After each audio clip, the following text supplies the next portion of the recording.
Pokud se budeme bavit o průmyslu 4.0, tak už tam vystupujeme de facto z takový té komfortní zóny starého dobrýho průmyslu, kde je pár motorů, nějaká senzorika, jedno PLCčko, starý 40 let a ono se to zapne, ono to šlape. Když to nepotřebujeme, tak to vypneme, ono to přestane šlapat.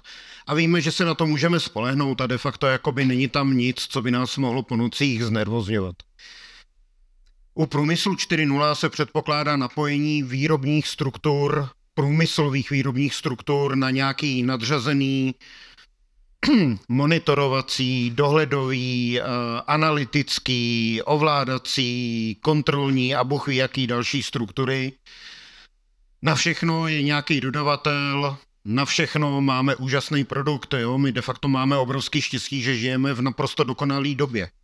Chcete bezpečnost? Koupíte si Blackbox za půl mega. Máte všechno totálně neprůstřelný, jo? Chcete výkon? Koupíte si něco, co je určený na rychlost. Chcete kvalitu? Koupíte si něco, co je určený na kvalitu. Na všechno máte nějakýho dodavatele, jo? Takže ta doba nám přeje a čekají nás úplně úžasné chvilky. My v rámci nějaký kybernetické bezpečnosti aplikovaný v průmyslovém prostředí se denně setkáváme s různými situacemi, které je potřeba řešit. Dneska jsem si pro vás připravil dvě. První říkáme pracovně zašifrovaná linka. Bohužel v obou těch dvou případech vám nemůžeme konkrétně říct, u kterého klienta se to stalo a blablabla. Myslím, že je to pochopitelný. Představte si, že se dohodnete například s nějakým výrobcem automobilů, čistě hypoteticky, jo? Že máte velkou továrnu, obrovský dlouholetý zkušenosti s výrobou, no a že tady ten nějaký koncern nebo výrobce nějakých automobilů potřebuje třeba palubní desky nebo já nevím co, airbagy, něco do toho auta nebo řídící jednotky, tak se s ním domluvíte, že se podělíte o náklady na výstavbu linky, které jsou většinou poměrně vysoký, že jo? Bavíme se třeba o stovkách milionů a jdeme vejš a vejš a vejš. A že tu společnýma silama postavíte tu linku v nějakém svém prostředí a budete ji provozovat. U té linky se většinou potom předpokládá, že pojede 24/7 ideálně, protože každá minuta, kdy ta linka jede, znamená nějakou formu návratnosti. Odstávky takovéhle linky se většinou počítají na třeba 1000 euro a vejš za hodinu.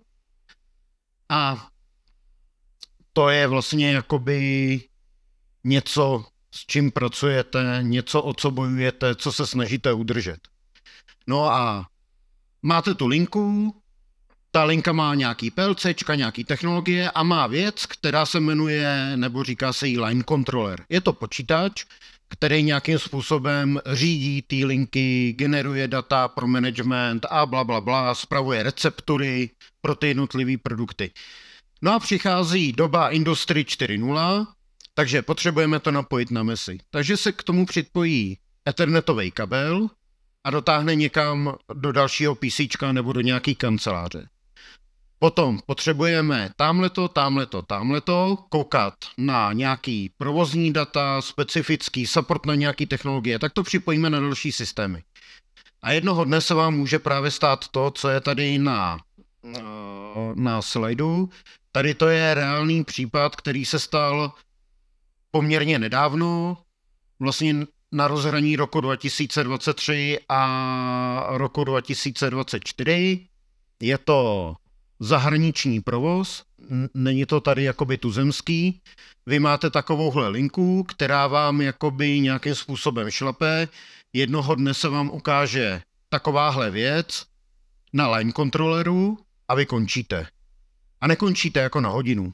Nekončíte na 2 hodiny. Záleží to na tom, jak jste na takové situaci připravený, ale v tomto případě jste skončili, nebo v tomto případě provozovatel této linky skončil na poměrně dlouhou dobu. No a když si vezmete, že každá hodina opravdu pro vás znamená ztrátu třeba několik tisíc euro, tak už se bavíme o naprosto nepředstavitelné škodě. Tamhle na té druhé fotografii, tak když ta linka něco vyrobí a třeba označuje to štítkama, tak to je taková zajímavost. Jo? Ono totiž většina softwaru, který generuje ty štítky, funguje na tom principu, že ten software vygeneruje textový soubor, který potom pošle na tu tiskárnu. A vzhledem k tomu, že tady vidíme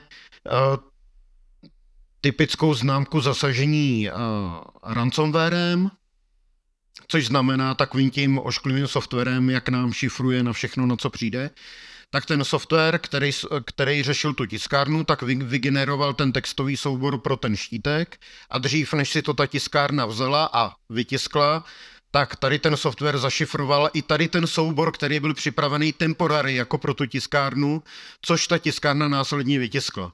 Jo, a jako vypadá to docela funny. No a teď jakoby, co když se takováhle jakoby situace stane? Jo, co s tím můžeme dělat? Proč se to stalo? Pokud vidíme něco podobného, tak je to výsledek mnohočetného selhání na různých úrovní provozovatele té linky. První věc. Nejsou backupy. Proč by byly, že jo? Rok to šlape, není problém. Jo, ostražitost klesá, každý na to sere a důležitý jsou čísla na výstupu. Ne, jako tak to je, že jo, jako můžeme být politicky korektní a nebo řešit problémy, že jo, jako a máme nádherný jazyk mimo jiné, jo, který umožňuje různě expresivně vyjadřovat názory na různé situace. Zkrátka backupy nemáme. OK. Přitom by stačilo tak málo, jo, v rámci nějakého disaster recovery, mimo jiné ani to disaster recovery nemáme. Ale to je v pohodě, stojí moc a důležitá je výroba, ne nějaký pojmy, kterým stejně nikdo nerozumí, že jo, proč? No, tak jakoby třeba by stačilo fakt málo. Kdyby jednou za týden přišel nějaký pitomej ajťák a naklonoval mě tohle písíčko do jiného písíčka. Tohle by stačilo a měli by výpadek na hoďku, pro boha. No, ale jak říkám, jo, disaster recovery, to jsou zase ty pojmy těch bláznů, který chtějí prachy za nějaký támhleto. No, další věc. Jak to do pytle, že v takhle velkém provozu nejsem schopen podchytit, že mám někde nějakou takovouhle infekci včas? Pokud vidíte tohle, tak to znamená, že ten počítač byl zaplej a ten škodlivý kódík si tam řádil jako poměrně dlouhou dobu bez povšimnutí. Jak je sakra tohle jako možný v takovémhle provozu? Další pochybení. Teď vám tam přijde technik, který je standardně vycvičený na to, vyrábí za každou cenu a neotravuj nás s nějakýma věcma, který umíš vyřešit improvizací. Což znamená, přestalo to fungovat, zkusím restart. Ono to zase chvíli jede. Super, vyřešen problém. Jo? Zkrátka těch problémů a selhání bychom v tomhle konkrétním případě mohli identifikovat úplně strašně moc. A bohužel skončilo to špatně. No. Úžasný je, že v takovýchto továrnách, kde dochází k podobným případům, tohle není ojedinělý, jo? Jako není to denní chleba, nestává se to moc často, ale stává se to, není to jako vzácný případ. Tak v těchto továrnách a výrobních komplexech máte oddělení, které řeší kybernetickou bezpečnost. Máte tam ajťáky, máte tam síťaře, máte tam drahý boxy za stovky tisíc, který by měli detekovat, firewallovat a já nevím co. Máte tam profíky. De facto máte provoz plný techniků. A stejně tady k tomu jako v dnešní době může dojít, jo? No, rozhodně, co se stalo? V tomto konkrétním případě z největší pravděpodobností podle forenzní analýzy logů a dalších jakoby zdrojů dat se dochází k závěru, že tam došlo k infekci prostředkama dálkového přístupu a dálkové zprávy. jo, což mě přivádí jakoby přesně k tomu, že v okamžiku, kdy v dnešní době jako máte na každý box připojených VPNkama 50 jako supportních organizací, tak to je úplně super. Tady to je jeden případ, jo, to je vyložení jako infekce nějakým škodlivým kódem, bla, bla, bla, bla, bla. A druhý případ je takový zajímavější, ten se totiž netýká kybernetického útoku jako nějaký virus, bla, bla, bla, ale týká se spíš víc biznisu, protože se jedná o státem podporovanou kybernetickou špionáž. Ne naším státem. Bohužel, měli bychom lepší průmysl. Určitě znáte tady to. Říká se tomu AGV, podle toho, jak to funguje a co to umí občas ARV, záleží na míře autonomity a podle toho, jestli to je připojený na ChatGPT nebo ne. Ale v našem případě se budeme bavit o AGVčku. Jedna nejmenovaná tuzemská společnost, která nemůžu ani naznačit bohužel, se rozhodla, že do svých logistických center nasadí AGVčka. Podobný vozíky, který budou jezdit pro zboží, vykládat, protože je to společnost, která jakoby hodně obchoduje s různýma věcma, téměř všema, hlavně IT. A řekli si, tak jo, budeme mít flotilu našich AGVček, bude to úplně skvělý, ušetří to skladníky, lidský personál a já nevím co všechno. No a protože máme rádi Českou republiku, tak podpoříme český průmysl a oslovíme českou firmu, která nám to zařídí. Dodá nám AGVčka, když si řekneme za peníze, jaký chcem. Skvělý. Bomba. Jo. Projekt trval hodně dlouhou dobu, skončil velkým fiaskem. Jedno AGVčko se dostalo k nám a my jsme v něm objevili něco strašně hezkýho. Ta firma, která to měla realizovat, se rozhodla, že půjde tou správnou obchodní cestou. Takže se podívala, kdo jim v Číně dodá nejlevnější AGVčka, který budou no-name a budou jednoduše brandovat.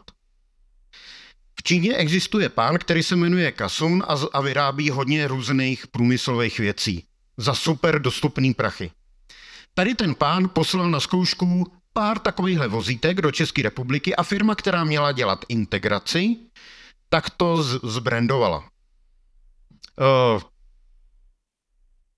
Snažila se o to. V těch vozítkách je takováhle věc, je to MP3 modul, jo? Ono totiž to autíčko, ono se přišlo na to, že lidi mají hrozně rádi, když to jede v té fabrice a říká to ahoj, já tě můžu nabourat a pouští to hudbu a povídá si to s váma a tak. Tady to je MP3 modul. Obsahuje to nějakou SD kartu, na který jsou nějaký MP3 a to vozítko takhle jezdí, pouští hudbu, povídá si s váma nebo to na vás aspoň něco říká a podobně. Tady ten MP3 modul a tady to je ten přímo infekční a je stále infekční, takže pokud tady někdo má notebook a je dostatečně odvážlý, nechám kolovat, tak ta SD karta, která je vevnitř, tak tam je ještě mikroprocesor. Vy když si to připojíte k nějakému počítači nebo notebooku USB kabelem, tak ono vám to naemuluje pevný disk a využije to dvě zranitelnosti v Microsoft Windows, díky kterým to dokáže spustit software. My jsme tu binárku, která je na té kartě, analyzovali. Došli jsme k závěru, že je to kyberšpionážní nástroj, že to není jako virus typu to, co jste viděli na minulém Solidu a tady ty věci, ale došli jsme k tomu, že je to spíš špionážní nástroj. Ten jsme si v plně izolovaném a kontrolovaném prostředí aktivovali, čím se tady to podezření potvrdilo. A tak no. Takže takovéhle věci se dějou, jo, opravdu nejsou to, řeknu, situace, které bychom řešili jednou za kariéru a bylo by to velký halo, ne. Tím, jak se všude zvedá potřeba napojení na různý rozsáhlý, nadřazený IT struktury, tím, jak jako permanentně stoupá integrace elektroniky, vemte si, že v dnešní době v každém deviceu máte třeba 1, 2 Linuxový, Windowsový, já nevím jaký počítače, jo, i tady ty pitomý hodinky dokážou divit, jo, byste se divili. No, takže tady to je jako pár případů z praxe. Já bohužel nejsem zvyklý na takhle krátké přednášky, takže těch 10 minut mně připadá jako hrozně málo. Ale tak jsem vám chtěl jenom ukázat, že to jsou věci, které zatím tolik nehořejí, budou hořet až včera. A jsou to věci, které jakoby během třeba 2-3 let podle mě jakoby budou hodně horkým tématem a už teď bychom se měli na kyberbezpečnostní stránky průmyslu jakoby nějakým způsobem připravovat. My v tomto směru umíme řešit, konzultovat a trénovat. Takže to je spíš, jestli máte nějaké otázky teď. Nebo jestli chcete, má tu někdo kabel nebo může poskytnout vlastní, tak nechám kolovat, po případě vám můžeme nabídnout velmi hezké flešky reklamní.